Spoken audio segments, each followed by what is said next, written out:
నమస్తే, welcome to 69 TV Telugu. నేను జితేంద్ర. బులెటిన్లోకి వెళ్లే ముందు హెడ్లైన్స్ చూద్దాం.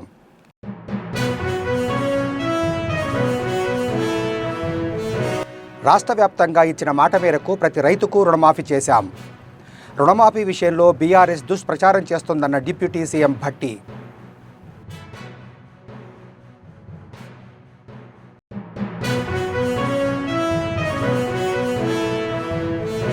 ఎమ్మెల్యే జగదీష్ రెడ్డి సభలో అమర్యాదగా ఏకవచనంతో స్పీకర్ను సంబోధించలేదు. జగదీష్ రెడ్డి సస్పెన్షన్పై పునః పరిశీలన చేయాలని స్పీకర్ను కోరిన హరీష్ రావు.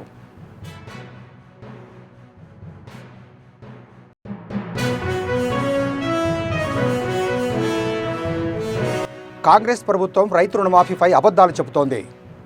100% ఎక్కడా రుణమాఫీ జరగలేదన్న ఎమ్మెల్యే పల్లా రాజేశ్వర్ రెడ్డి.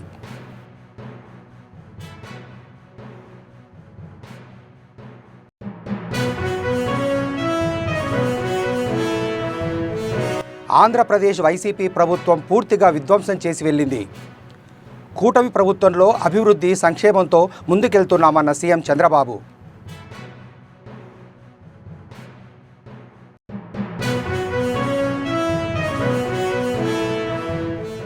ఇక డీటెయిల్స్లోకి వెళ్తే, రాష్ట్ర వ్యాప్తంగా ఇచ్చిన మాట మేరకు ప్రతి రైతుకు రుణమాఫీ చేశామని డిప్యూటీ సీఎం మల్లు భట్టి విక్రమార్క తెలిపారు.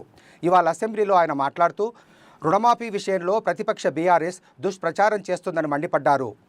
ఏ జిల్లాలో ఎంత రుణమాఫీ చేశామో లెక్కలతో సహా ఇస్తామని ఛాలెంజ్ విసిరారు. ఎవరెవరికి రుణమాఫీ అయ్యిందో ఆయా గ్రామ పంచాయతీల వద్ద జాబితాను ప్రదర్శించామని అన్నారు. ఎన్నికల్లో ఇచ్చిన హామీ మేరకు అధికారంలోకి వచ్చిన కేవలం 3 నెలల్లోనే 2 లక్షల రుణమాఫీ చేసి చూపించామని తెలిపారు.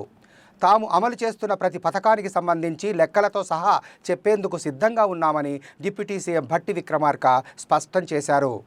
హామీని వారు వేరే రకంగా వక్రించి చెప్తా ఉన్నారు. 2 లక్షల వరకు ఉన్నటువంటి వాళ్ళందరికీ రుణమాఫీ చేస్తామని చెప్పిన మాట వాస్తవం. ఆ ఇచ్చిన మాట ప్రకారం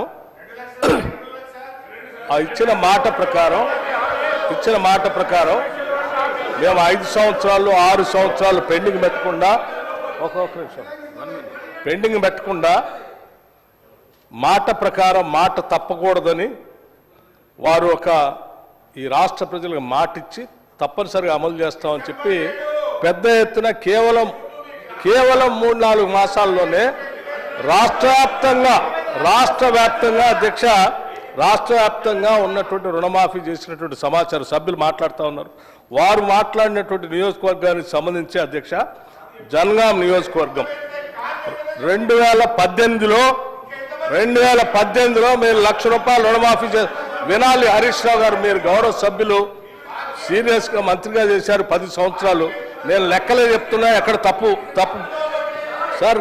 జనగాం నియోజకవర్గంలో వారి accounts number of loan accounts అధ్యక్ష 2018లో 19,306 ఉంటే వారు 5 సంవత్సరాలు 124 కోట్లు చేస్తే మేము ₹2 లక్షల రుణమాఫీ చేస్తామని చెప్పినటువంటి మాట ప్రకారం 263.34 లక్షల రూపాయలు కేవలం వాళ్ళ ఒక్క నియోజకవర్గంలోనే 28,590 అకౌంట్లకి వేసిన అధ్యక్ష. దీనికి సంబంధించిన పూర్తి సమాచారం వారి నియోజకవర్గాల్లో అన్ని గ్రామాల్లో డిస్ప్లే చేయమని కూడా చెప్పాము అధ్యక్ష. ఎందుకంటే మాట్లాడితే తప్పుడు సమాచారం ఇస్తా ఉన్నారు అధ్యక్ష. నేను ఇక్కడ ఉన్నటువంటి పెద్దలందరూ బాల్కొండ నియోజకవర్గం, ఆర్మూరు నియోజకవర్గం, దుబ్బాక నియోజకవర్గం, గజ్వేల్ నియోజకవర్గం, ఉదాహరణ గజ్వేల్ నియోజకవర్గంలో అధ్యక్ష ఆ 2018లో కేవలం 143 కోట్ల రూపాయలు మాత్రమే మీరు ₹1,00,000 రుణమాఫీ పేరు మీద 5 సంవత్సరాలు అనేక ఇన్స్టాల్మెంట్ మీద చేస్తే మేము 30,572 అకౌంట్లకి 237.33 కోట్ల రూపాయలు అధ్యక్ష గజ్వేల్ నియోజకవర్గంలో. కావాలంటే ఊరూరు అకౌంట్లతో సహా, గ్రామాల్లో అకౌంట్లతో సహా నేను సమాచారం ఇవ్వడానికి సిద్ధంగా ఉన్నాను అధ్యక్ష. అసెంబ్లీ 3వ సమావేశాల్లో గవర్నర్ ప్రసంగానికి ధన్యవాద తీర్మానంపై చర్చ కొనసాగుతుంది. ఈ సందర్భంగా మాజీ మంత్రి హరీష్ రావు మాట్లాడుతూ ముందుగా జగదీష్ రెడ్డిపై సస్పెన్షన్ వేటును ఎత్తివేయాలని కోరారు. తన సభ్యుడు సభలో అమర్యాదగా కానీ ఏకవచనంతో కానీ స్పీకర్ను సంబోధించలేదని అన్నారు. తమకు స్పీకర్ పట్ల అపారమైన గౌరవం ఉందని, ఎలాంటి దురుద్దేశాలు లేవని తెలిపారు. సస్పెన్షన్కు ముందు జగదీష్ రెడ్డికి మైక్ ఇస్తే చెప్పుకునే అవకాశం ఉండేదని అన్నారు. సభా సాంప్రదాయాలను పాటించాలని తమ నాయకుడు కేసీఆర్ నిత్యం చెబుతుంటారని గుర్తు చేశారు. జగదీష్ రెడ్డి సస్పెన్షన్పై పునఃపరిశీలించాలని సభాముఖంగా హరీష్ రావు స్పీకర్ ప్రసాద్ కుమార్ను కోరారు. బీఆర్ఎస్ పార్టీ శాసనసభ్యులు జగదీష్ రెడ్డి గారిని సస్పెండ్ చేసిన విషయం మనందరికీ తెలిసిందే. దాని విషయంలో దయచేసి మీరు పునఃపరిశీలించి జగదీష్ రెడ్డి గారిపై పెట్టిన సస్పెన్షన్ను ఎత్తివేయాలని చెప్పి అప్పీల్ చేస్తూ ఉన్నాం. ఈ ప్రభుత్వం రైతు రుణమాఫీపై అబద్ధాలు చెబుతుందని జనగామ ఎమ్మెల్యే పల్లా రాజేశ్వర్ రెడ్డి విమర్శించారు. అక్కడ 100% రుణమాఫీ చేసినాం, ఇక్కడ 100% రుణమాఫీ చేసినాం అని కాంగ్రెస్ ప్రభుత్వం చెబుతుందని, తన జనగామ నియోజకవర్గంలో మాత్రం ఎక్కడా 100% రుణమాఫీ కాలేదని చెప్పారు. తన నియోజకవర్గంలో మొత్తం 127 గ్రామాలు ఉన్నాయని, ఆ 127 గ్రామాల్లో ఏ ఒక్క గ్రామంలో 100% రుణమాఫీ కాలేదని అన్నారు పల్లా రాజేశ్వర్ రెడ్డి. ఇంకొక మాట కూడా అందులోనే ధన్యవాద ప్రసంగంలో చెప్పారు. ఇవాళ మేము తెలంగాణ తల్లిని మార్చినాం అతి సామాన్యంగా ఉండాలని చెప్పేవాళ్ళు ఎవరు అధ్యక్ష? అతి సామాన్యంగా ఉండాలంట, నగలు ఉండొద్దంట, వడ్డానం ఉండొద్దా? చెప్పేవాళ్ళు మాత్రం వారి కుటుంబ సభ్యులు మాత్రం నగలు వేసుకుంటారు, వడ్డానాలు వేసుకుంటారు, కోట్ల రూపాయలైన వాచులు పెడతారు, అదేవిధంగా అన్ని చేస్తారు. వారు మాత్రం తెలంగాణ మహిళ చాలా అతి సామాన్యంగా ఉండాలని కోరుకుంటా ఉన్నారు. అంతేకాదు తెలంగాణ తల్లి నుంచి వెళ్ళి బతుకమ్మని వేరు చేయడం అంటే తెలంగాణ బతుకును అవమానం చేయడం తప్ప మరొకటి కాదు. తెలంగాణ తల్లి ఉద్యమాగ్నిలో పుట్టింది. ఎవరి కుట్రల నుంచేలో, కువారం నుంచేలో, ఓర్వలేని తరం నుంచేలో పుట్టలేదు అధ్యక్ష. కాబట్టి ఆ తెలంగాణ తల్లిని మార్చడం, అదేవిధంగా మేము అడిగేది ఒకటే, రాహుల్ గాంధీ గారు కూడా చెప్పిండ్రు, ఇవాళ పథకాలకు పేర్లు మార్చడమో ఇంకోటో చేస్తే ఇవాళ చేయలేనప్పుడు అది చేస్తామని చెప్పి రాహుల్ గాంధీ గారు చెప్పిండ్రు. దాన్నే మేము ఇవాళ విశ్వసిస్తున్నాం. పేర్లు మార్చడం కాదు, నెంబర్లు మార్చడం కాదు, ప్రజల యొక్క బతుకులు మార్చండి. ఆ ప్రజల బతుకులు మార్చే దాంట్లో ఖచ్చితంగా ఈ సమాజం గమనిస్తున్నది. మేమందరం కూడా ఇవాళ తెలంగాణ కళాతోరణాన్ని దాన్ని మార్చదలుచుకుంటే, చార్మినార్ రాజముద్రలా మార్చదలుచుకుంటే మేము వరంగల్ జిల్లా వాసులమే కాదు, మొత్తం తెలంగాణ యావత్తు ఆత్మగౌరవంతో బతికే వాళ్ళం. అన్నం ఉన్నా లేకున్నా కూడా కాదు. అందుకే మేము ఖచ్చితంగా చెప్తున్నాం, వరంగల్ మహనీయులైన రాణి రుద్రమదేవి సాక్షిగా, సర్దార్ సర్వాయి పాపన్న సాక్షిగా, తెలంగాణ సాయుధ పోరాట తొలి అమరుడు దొడ్డి కొమరయ్య సాక్షిగా, మా అక్క చాకలి ఐలమ్మ సాక్షిగా, సమ్మక్క సారక్క సాక్షిగా మా ఆత్మగౌరవం నిలబడడానికి ఖచ్చితంగా పోరాడతాం. మీరు దయచేసి మార్చవద్దు. మారిస్తే మళ్ళా మేము వచ్చిన తర్వాత మళ్ళీ మేము తెచ్చుకుంటామని కూడా మీకు తెలియజేస్తున్నాం అధ్యక్ష.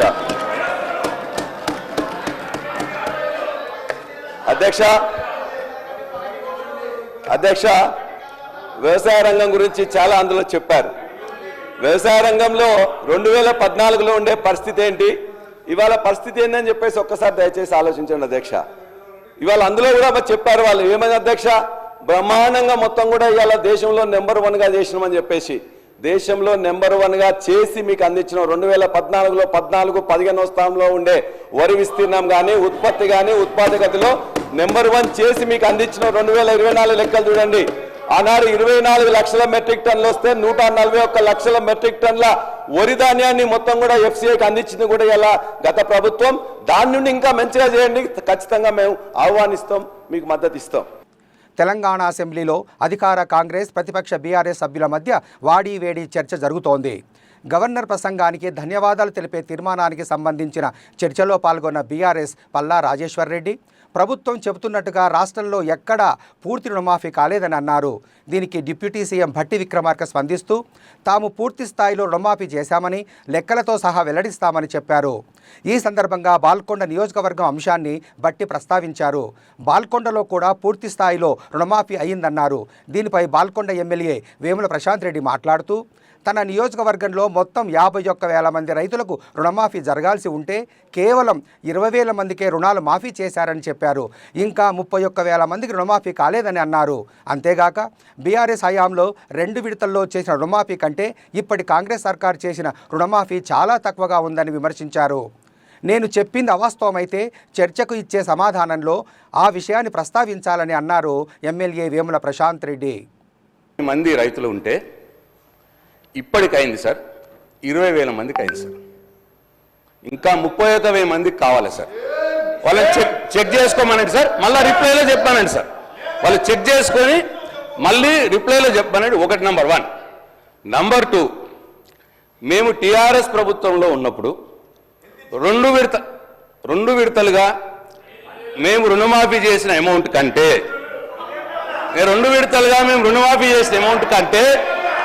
మొన్న వాళ్ళు చేసిన రుణమాఫీ అమౌంట్ తక్కువ ఉన్నది అని చెప్పి నేను ఇక్కడ మాట్లాడుతూ ఉన్నాను.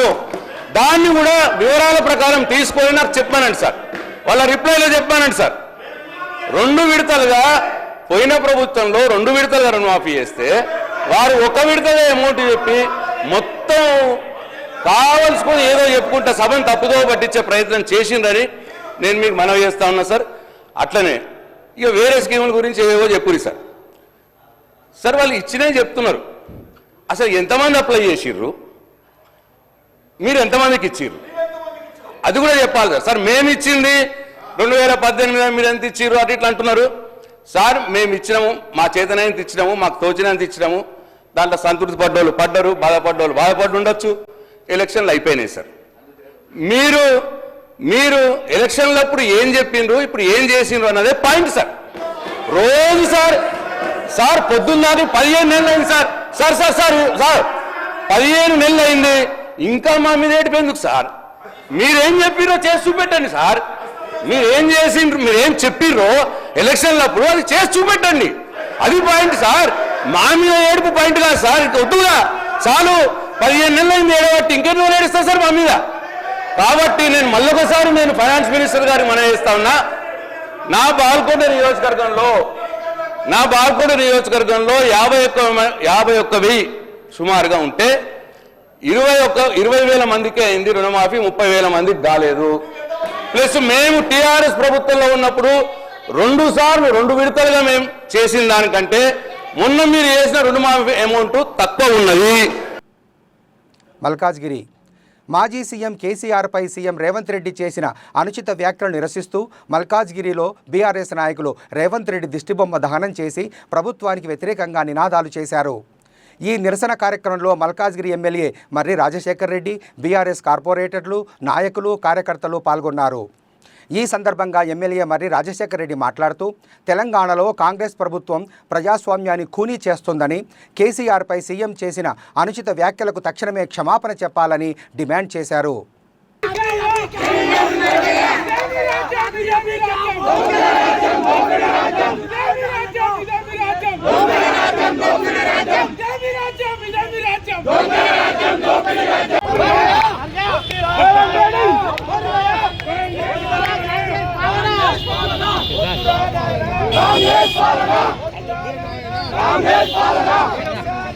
ఉందా అని అనిపిస్తుంది.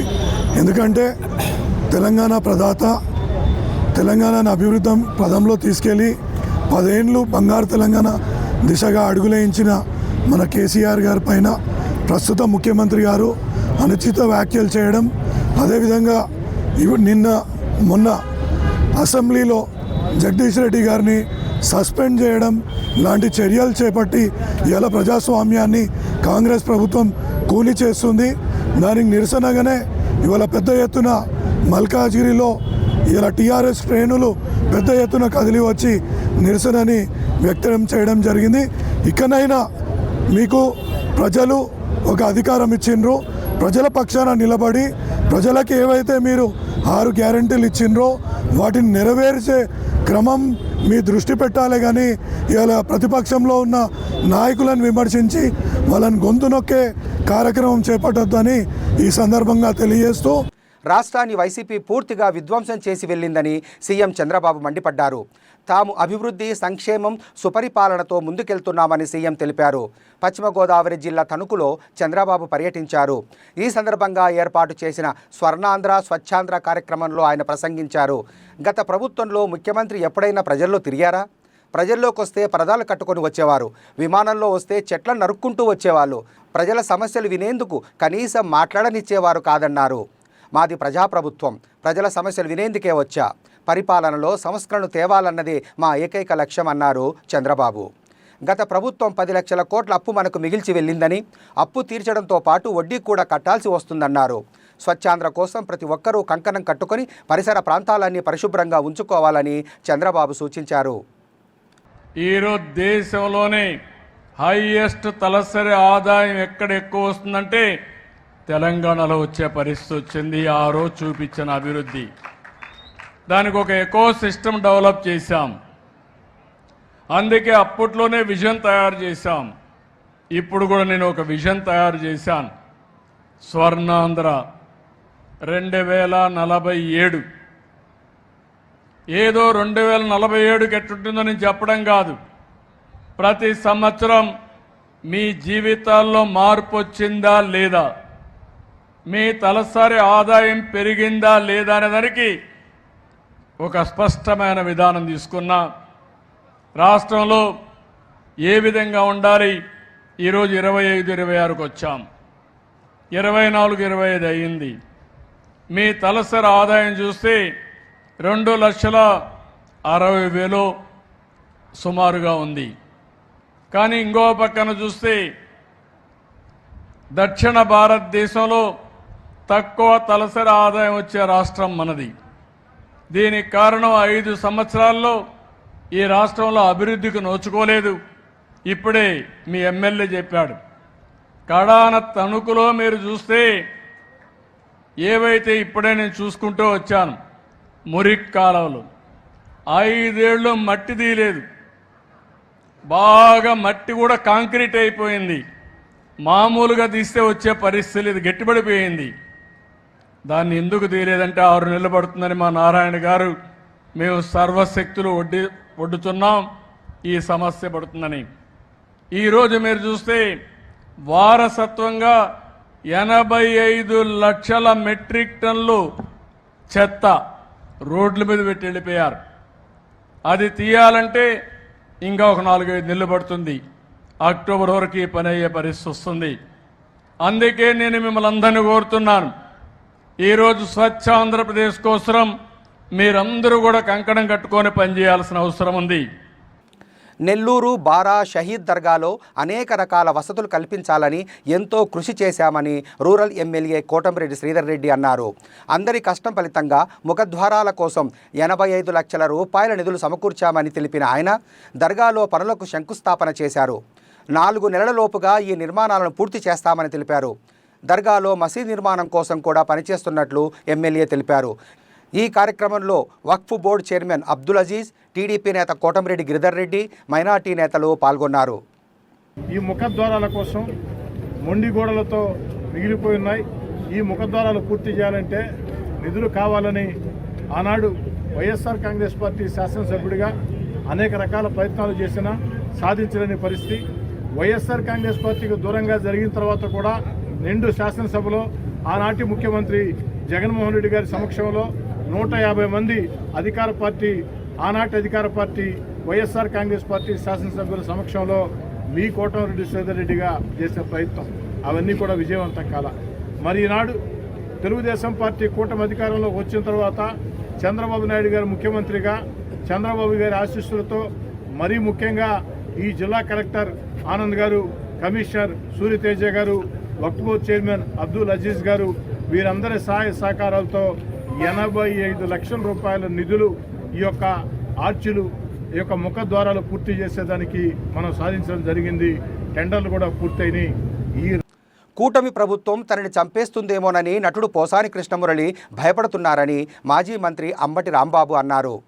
గుంటూరు జైల్లో ఉన్న పోసానితో అంబటి రాంబాబు ములాఖత్ అయ్యారు. అనంతరం ఆయన మాట్లాడుతూ కూటమి ప్రభుత్వంపై ఆగ్రహం వ్యక్తం చేశారు. పోసానిపై కూటమి ప్రభుత్వం కక్ష సాధింపు చర్యలకు పాల్పడుతుందని, పోసానిపై ప్రభుత్వం 17 కేసులు బనాయించిందని మండిపడ్డారు. ప్రజాస్వామ్యంలో మాట్లాడే హక్కు కూడా ప్రభుత్వం లేకుండా చేస్తుందని ఆవేదన వ్యక్తం చేశారు. To Kurnool, Kurnool to Vijayawada, Vijayawada to Kurnool, మళ్ళా గుంటూరు.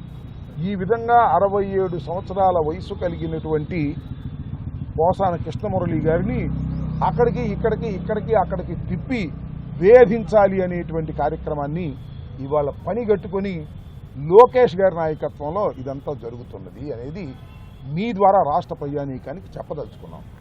పోసాని కృష్ణమురళి గారు తప్పు చేశారా, రైట్ చేశారా అనేది, ఆయన బూతులు తిట్టింది కరెక్టా కాదా అనేది చాలా సుదీర్ఘమైన వాదనల తర్వాత కోర్టు వారు నిర్ణయించి వారికి శిక్ష వేయటమా కొట్టేయటమా జరుగుతుంది. నేను ఇవాళ మనవి చేస్తున్నా, ఏవైతే కేసులు పెట్టారో ఒక్క కేసు కూడా నిరూపణ కాదు, సాక్ష్యాధారాలు లేవు. కేవలం కక్షతోనే ఈ కార్యక్రమాలు చేస్తున్నారు. ప్రెస్ మీట్లో మాట్లాడినందుకు ఇవాళ నేను మాట్లాడాను, నా మీద కూడా కేసు పెడతారా? నాకు అర్థం కదా. కేసు పెట్టేసి లోపలేసేసి భయపెట్టాలనేటువంటి ప్రయత్నం ఈ తెలుగుదేశం ప్రభుత్వం లోకేష్ నాయకత్వంలో అదేదో ఎర్రబుక్కు రాజ్యాంగం అనే పద్ధతుల్లో చేస్తున్నారు. దీన్ని వైఎస్ఆర్ కాంగ్రెస్ పార్టీ తీవ్రంగా ఖండిస్తుంది. ఇప్పటికే మీరు చూశారు ప్రజా వ్యతిరేకత ఎంతగా పెరుగుతుందో. హైదరాబాద్ గచ్చిబౌలి డిఎల్ఎఫ్ వద్ద భారీ షెడ్ను జీహెచ్ఎంసీ అధికారులు కూల్చివేస్తున్నారు. అక్రమ నిర్మాణ షెడ్లని హైకోర్టు ఆదేశాల మేరకే కూల్చివేత చేపట్టినట్లు అధికారులు తెలిపారు. ముందస్తు సమాచారం ఇవ్వకుండా కూల్చివేతలు చేపట్టడంతో బాధితులు ఆగ్రహం వ్యక్తం చేస్తున్నారు. ఎన్నో సంవత్సరాలుగా ఇక్కడ నిర్మాణాలు ఏర్పాటు చేసుకొని వ్యాపారం చేస్తూ జీవనం సాగిస్తున్నామని వారు ఆవేదన వ్యక్తం చేశారు.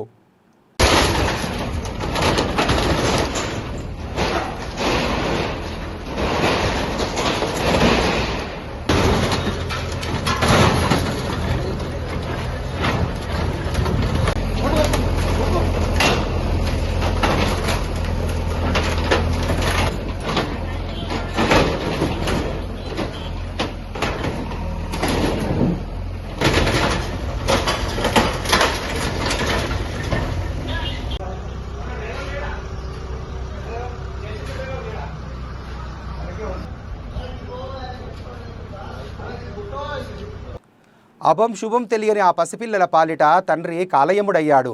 కారణమేంటో తెలియదు కానీ ఇద్దరు చిన్నారులను బలిగొన్నాడు. అంతటితో ఆగకుండా తాను ఉరివేసుకొని ఆత్మహత్యకు పాల్పడ్డాడు.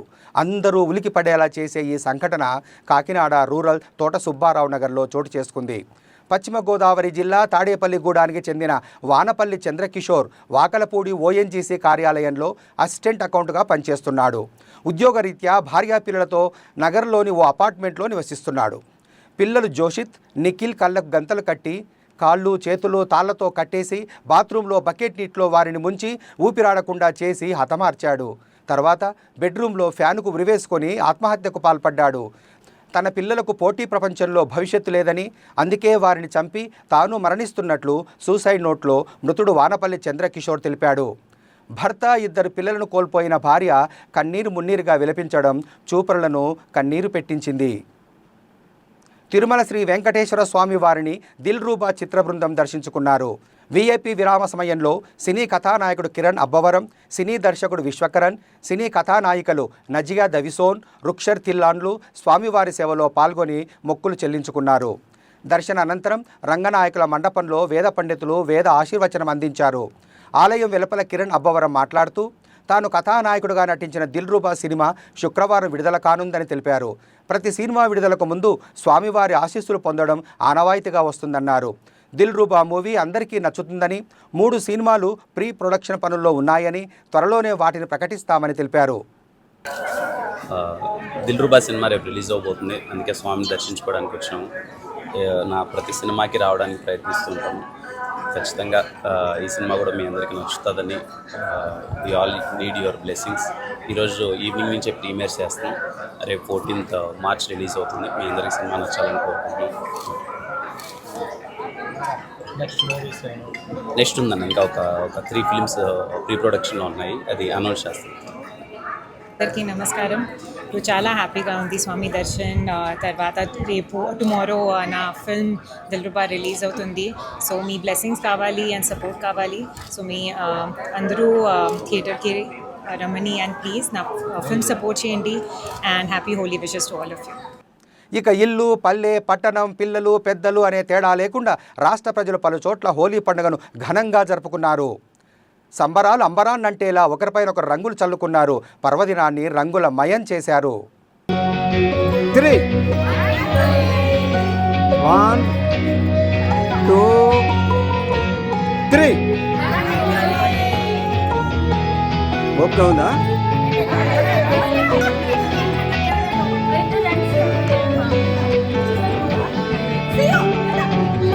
పట్టుకోండి, ఫోటో తీస్తా ఒకటి.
బులెటిన్ ముగించే ముందు హెడ్లైన్స్ మరోసారి.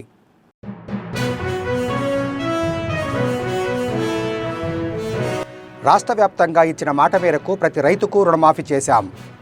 రుణమాఫీ విషయంలో బీఆర్ఎస్ దుష్ప్రచారం చేస్తోందన్న డిప్యూటీ సీఎం భట్టి.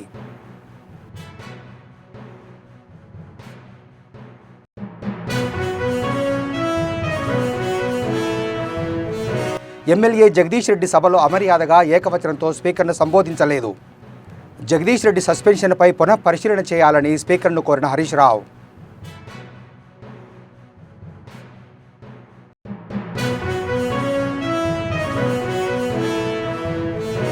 కాంగ్రెస్ ప్రభుత్వం రైతు రుణమాఫీపై అబద్ధాలు చెబుతోంది.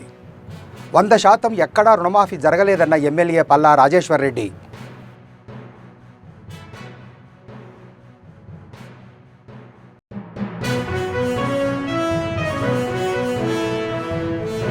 ఆంధ్రప్రదేశ్ వైసీపీ ప్రభుత్వం పూర్తిగా విధ్వంసం చేసి వెళ్ళింది.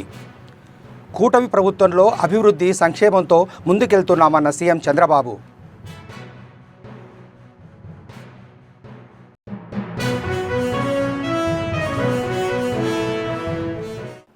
మరిన్ని అప్డేట్స్ కోసం చూస్తూనే ఉండండి 69 టీవీ తెలుగు.